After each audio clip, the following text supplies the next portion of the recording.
I vote a resounding yes. Sa hinaba-haba kong pagsisilbi sa Kongreso, sa 12 taon na nanilbihan kami, ang trabaho ng kongrestista, sa pagkaalam ko, ay maging kinatawan ng kanilang distrito o kanilang sektor. Bakit naman ngayon ay naging tagabantay na lamang sila ng humihiyaw na dambuhalang sanggol? Ginawa ng bonjing na armas ang impeachment. Ang dating para sana sa kaayusan ng sistema, ginagawang pampagulo, panakot at sandata laban sa mga kinaiinggitan, kinaiinsecuran ng mga lulong sa kapangyarihan. Galangin naman natin ang Korte Suprema. Huwag tayong umastang Supremer Court. Supremest pa. Wala namang ganun ah. Sa mga kapatid kong senador, paano tayo magiging dakilang mambabatas kung tayo mismo ay hindi susunod sa batas?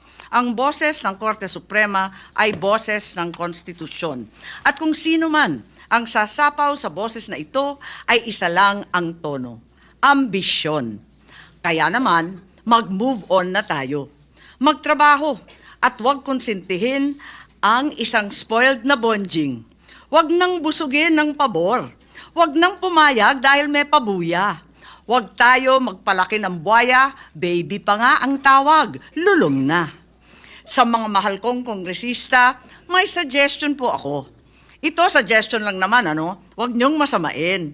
Kesa inaatupag ninyong palitan ang pinili ng taong bayan, binoto at minahal.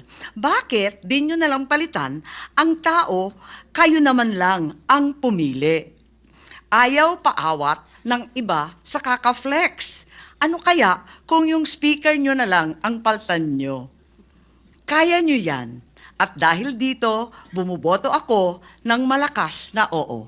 Maraming salamat po. Thank you, Sir.